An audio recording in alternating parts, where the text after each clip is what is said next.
প্রিয় দর্শক, আসসালামু আলাইকুম ওয়া রাহমাতুল্লাহি বারাকাতু। গত 5ই আগস্ট 2024 সাবেক প্রধানমন্ত্রী শেখ হাসিনা পদত্যাগের পরপরই একটি অন্তর্বর্তীকালীন সরকার গঠন হবে, এই বিষয়টি নিয়ে খুব আলোচনা হচ্ছিল। আমি যখন এই অন্তর্বর্তীকালীন সরকারের কথা আলোচনা হচ্ছিল সেদিন বলেছিলাম একটি ভিডিওতে, অবশ্য আপনারা অনেকেই এই ভিডিওটি দেখেছিলেন হয়তো, আমি 4 মিনিটের একটি ভিডিওতে বলেছিলাম যে অন্তর্বর্তীকালীন সরকারের প্রধান হবে ডক্টর ইউনূস। এই কথাটা অনেক সভ্য সমাজ মেনে নিতে পারেনি এবং এ ব্যাপারে আমাকে অনেক আলোচনা সমালোচনা শুনতে হয়েছে। কিন্তু ঘটনাটা ঠিক এর 3 দিন পর যখন একেবারে সত্যিতে রূপান্তর হলো, এটা প্রমাণ হয়ে গেল, তখন অনেকেই আমাকে ফোনে এবং মেসেজ দিয়ে বলেছে যে অদ্রে আলাউদ্দিন, তুমি যা বলেছো সত্যি হয়েছে। তো আজকে আমি একটি বিষয় নিয়ে আলোচনা করব। সেই আলোচনাটা হচ্ছে অন্তর্বর্তীকালীন সরকারের যে মেয়াদ, এই মেয়াদ সম্পর্কে আমরা এখনও কিচ্ছু জানি না। কিন্তু আমি আজকে বলছি যেই কথাটা, সেই কথাটা আমার মনে হচ্ছে এই অন্তর্বর্তীকালীন সরকারের মেয়াদ হবে 3 থেকে 6 কিংবা 5 বছর। তার কারণ হচ্ছে একটি দেশকে গুছাতে সময়ের প্রয়োজন। আমাদের বাংলাদেশে যেভাবে আপনার লুণ্ঠন হয়েছে, যেভাবে এই দেশের টাকা, এদেশের অর্থনীতি পঙ্গু হয়েছে, আমাদের রিজার্ভ যতটা কমেছে, যদি এই সমস্ত বিষয়টাকে আপনার যদি একটি জনসম্মুখে একটি ভালো করে উপস্থাপন করা হয়, আমরা হয়তো এর হিসাব দিতে পারবো না। তার কারণ হচ্ছে সঠিক হিসাব দিতে গেলে আমাদেরকে আরও বেশ কিছুদিন সময় লাগবে। তার কারণ হচ্ছে এই যেভাবে আপনার রেমিটেন্স কমেছে আমাদের বাংলাদেশে, রেমিটেন্স পাঠায়নি আমাদের যারা বিদেশে আছেন। এই কারণটা হচ্ছে তারা অনেকটা আওয়ামী লীগের প্রতি ক্রোধ। তার কারণ হচ্ছে তারা তাদের ক্ষমতার যেই লোভ, এই বিষয়টি তারা যখন বারবার প্রমাণ দিচ্ছিল, যখন মানুষের ভোটাধিকার আপনার হরণ করা হয়েছিল, এই বিভিন্ন কারণে আওয়ামী লীগকে মানুষ বিশ্বাস করতে পারছিল না। এই অবিশ্বাসের কারণে রেমিটেন্স যোদ্ধা যারা ছিল তারা বাংলাদেশে রেমিটেন্স পাঠায়নি। বিশেষ করে জুলাই মাসটা পুরোটাই একটি আন্দোলনের মুখে ছিল বাংলাদেশ আওয়ামী লীগ, যার কারণে আমাদের বাংলাদেশে রেমিটেন্স অনেকটা কমে গিয়েছিল। বর্তমানে হয়তো এটা ধীরে ধীরে কিছুটা বৃদ্ধি পাচ্ছে। আমি এই রেমিটেন্স নিয়ে আমি পরেই কথা বলছি। আমি যেই মূল কথাটিতে আজকে আসছি, সেই কথাটি হচ্ছে অন্তর্বর্তীকালীন সরকার গঠনের আগের দিন, অর্থাৎ 7ই আগস্ট, বাংলাদেশ জাতীয়তাবাদী দল বিএনপি বেশ উল্লসিতভাবে বিভিন্ন জায়গায় মিছিল মিটিং করেছে। অর্থাৎ তারা পল্টন মোড়ে যেই মিছিলের আয়োজন করেছিল, এটা ছিল বিএনপির জন্য একেবারে ন্যাক্কারজনক একটি ঘটনা। কেন আমি ন্যাক্কারজনক ঘটনাটি বললাম? 5ই আগস্ট যখন বাংলাদেশ দ্বিতীয় স্বাধীন হলো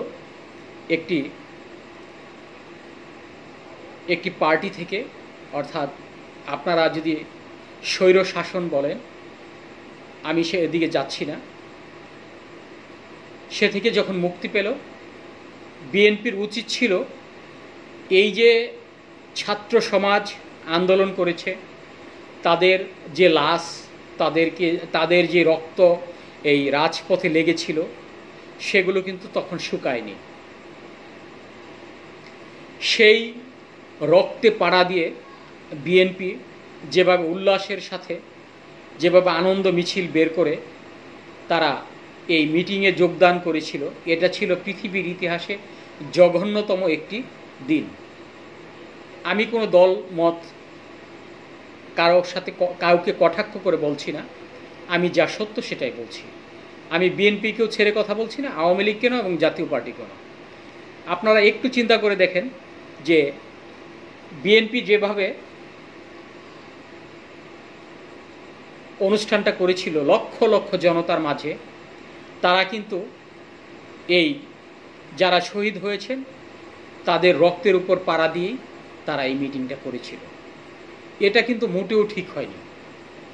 তার কারণ হচ্ছে এই যে আপনার যেই সরকারটা বর্তমানে গঠন হয়েছে, যেটাকে বলা হয় অন্তর্বর্তীকালীন সরকার, তারা কিন্তু একবারও বলেনি যে আমরা 3 মাস পরে আমরা আপনাদেরকে একটা সুষ্ঠু নির্বাচন দিচ্ছি এবং নির্বাচনে আপনারা যেভাবে আসতে পারেন, আমাদের কোনো সমস্যা নেই।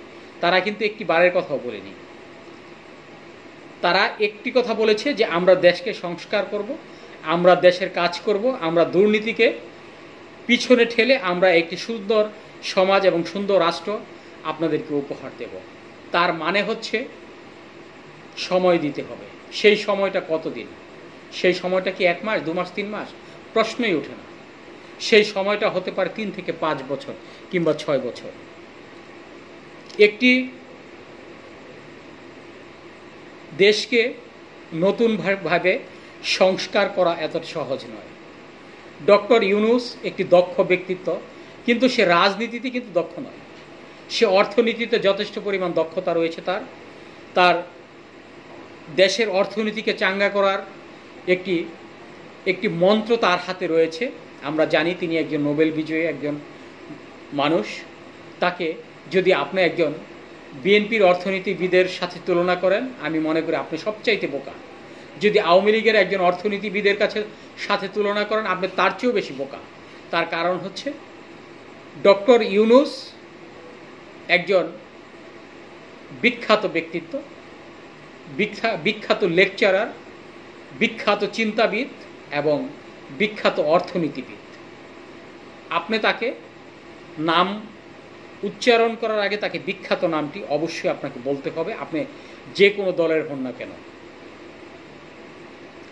আপনি একটু চিন্তা করে দেখুন, আমাদের রবীন্দ্রনাথের পরে অমর্ত্য সেন এবং পরবর্তীতে আমাদের এই ডক্টর ইউনূস এই আপনার নোবেল পেয়েছেন। আপনি এই নোবেলটা কিন্তু আমাদের কোনো বাংলাদেশের কোনো পার্টি দেয়নি।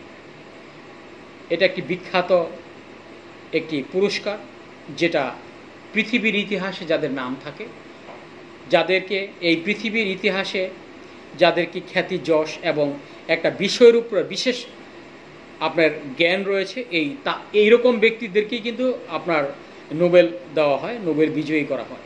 যাক, আমরা নোবেল নিয়ে কথা পরে বলছি। আমি আজকে সারাদিন ঢাকা সিটিতে, গাজীপুরে আমি একটি জিনিস খেয়াল করেছি, সেটা হলো বিএনপির আনন্দ মিছিল। তারা হাতে লাঠি নিয়ে বিভিন্ন স্থানে হাজার হাজার জনতা আনন্দ মিছিল করছে। আওয়ামী লীগ আগামীকালকে শোক দিবস পালন করবে। এটা নিয়ে বিভিন্ন ব্রাহ্মণবাড়িয়া থেকে, চট্টগ্রাম থেকে, বিভিন্ন জায়গা থেকে তারা রোড মার্চ করে তারা 32 নম্বর গুলশানের ধানমন্ডির 32 নম্বর বাড়িতে উপস্থিত হবে। একটু আগে আমরা দেখেছি মোমবাতি প্রজ্বলন হয়েছে। আমার মনে হয় যে 15ই আগস্ট আমরা কোনো বিতর্কের স্থানে যাচ্ছি না। তার কারণ হচ্ছে আওয়ামী লীগ 15ই আগস্ট পালন করবে, এটা আমার কোনো কিছু যায় আসে না। আপনার যদি পছন্দ না হয় আপনি চুপ করে বসে থাকবেন। কিন্তু 15ই আগস্টকে কেন্দ্র করে যদি আপনি বিএনপি, জাতীয় পার্টি, জামাত, জাসদ যে কোনো দলের মধ্যে হানাহানি, পারাপারি, কাটাকাটি হয়, এটা পৃথিবীর ইতিহাসে একটি আপনার কলঙ্কজনক অধ্যায় হিসেবে ঘোষিত হবে। তার কারণ হচ্ছে 15ই আগস্ট 1975 সাল থেকে বাংলাদেশে পালন হয়ে আসছে। তারা তাদের মতো পালন করুক, এটাই আমরা চাই। আমরা তাদের সাথে বিতর্কে যাব না, আমরা তার সাথে কোনো কিছুতে যেতে চাই না।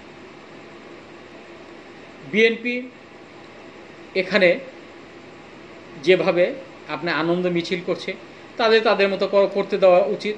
তার কারণ তাদের যদি বেশি শখ হয় তারা আনন্দ মিছিল করবে, এটা আমাদের কি। কিন্তু বর্তমান যেই অন্তর্বর্তীকালীন সরকার রয়েছেন, সে কিন্তু একটা তত্ত্বাবধায়ক সরকার। সে কিন্তু ইচ্ছে করলেই কোনো 15ই আগস্টকে বাধা দেওয়ার সুযোগ নেই, বিএনপির আনন্দ মিছিলকে বাধা দেওয়ার সুযোগ নেই। জাতীয় পার্টি যে 3 নাম্বার যে এটা লাফালাফি করছে না, তার কারণ হচ্ছে জাতীয় পার্টি এমন একটি দল, সেটা সুযোগ সন্ধানী দল। আমি জাতীয় পার্টিকে কেন সুযোগ সন্ধানী বলছি, আপনি একটু খেয়াল করে দেখুন। জিএম কাদের তিনি জাতীয় পার্টির মন্ত্রী ছিলেন, জাতীয় পার্টির বর্তমানে একটি অংশের প্রধান। জাতীয় পার্টি সবসময় একটি দালালের একটি বিষয় নিয়ে তারা একটি স্থান দখল করে বসে আছেন একটি দালালিতে। তার কারণ হচ্ছে জাতীয় পার্টি এমন একটি দল, এই জাতীয় পার্টির জন্য আজ আওয়ামী লীগ, বিএনপি, জামাত, জাসদ এবং অন্তর্বর্তীকালীন সরকারের মধ্যে যে একটা বিশাল একটি ফাটল, একমাত্র কারণ জাতীয় পার্টি।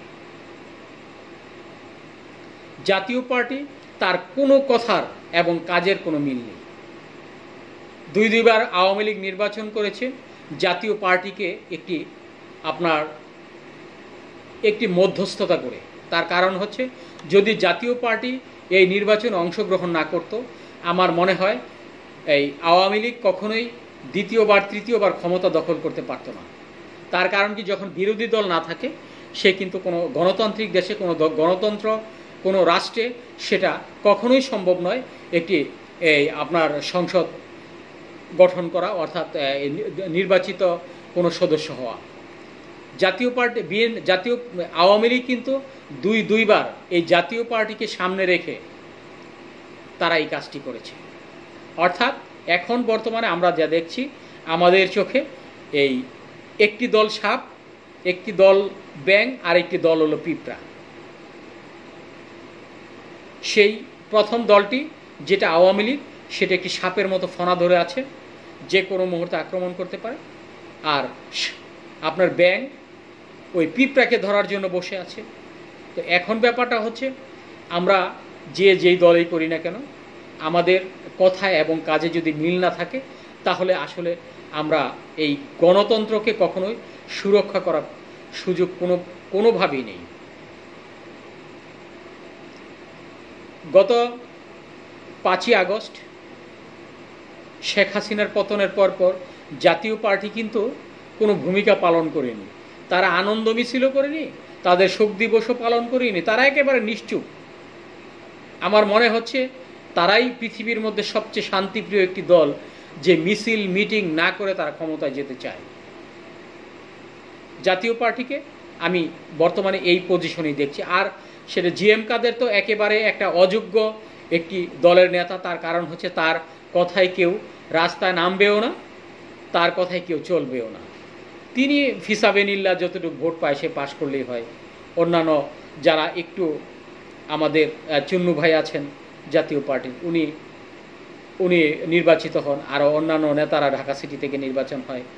আমাদের জিএম কাদের, তিনি তার রংপুরের একটি নির্ধারিত আসন রয়েছে যে একেবারে সিলসাপ্পর মারা, তিনি ওই আসনে দাঁড়ালেই পাশ করে। এক হিজড়া সম্প্রদায়ের এক নারীর সাথে এবার পাশ করেছে। কিভাবে পাশ করেছে আল্লাহ জানে। যাই হোক, আমরা ওইদিকে না গেলাম। তো আমরা মনে করি যে 15ই আগস্ট সকল দলের মতের ঊর্ধ্বে থেকেই 15ই আগস্ট আওয়ামী লীগকে পালন করতে দেওয়া হোক, এবং বিএনপি যেভাবে হই হাল্লা চিল্লাচিল্লি আপনার মিছিল মিটিংয়ে জড়িত হচ্ছে, আমার মনে হয় যে সব কিছু বুঝে শুনে তারপর করা উচিত। তার কারণ আওয়ামী লীগের এখন বড় বড় এমপি মন্ত্রীরা এবং ছাত্রলীগের নেতারা বিভিন্ন জায়গায় আপনার গ্রেপ্তার হচ্ছেন। আমি মনে করি যে আওয়ামী লীগকে শান্তশিষ্টভাবে সামনের দিকে এগোনো উচিত, এবং বিএনপিকে তারাও এই যে মিছিল মিটিং করছে তাদেরকেও বুঝে শুনে কথা বলা এবং কাজ করা উচিত। আর জাতীয় পার্টি তো মনে করেন যে এমন একটি দল, সে একেবারে ধরি মাছ না ছুঁই পানি, এমন একটি পর্যায়ে রয়েছে জাতীয় পার্টি। আমরা আশা করব যে এই বর্তমান যে সরকার রয়েছেন, আমাদের অন্তর্বর্তীকালীন সরকার, তাকে সময় সুযোগ দেওয়া উচিত যাতে এই বাংলাদেশটাকে গুছাতে পারে, এবং গুছিয়ে সুন্দর এবং একটি সুসংগঠিত বাংলাদেশ নিয়ে যাতে পরবর্তীতে আমরা একটি নির্বাচন দেখতে পাই। এবং তিনি সেই আশাই করেছেন যাতে এই আমাদের ডক্টর ইউনূস সাহেব সে চিন্তায় করে সেভাবেই তিনি এগুচ্ছেন। আমরা তাকে সাহায্য করব এই প্রত্যাশায় আমরা করি। ধন্যবাদ সবাইকে।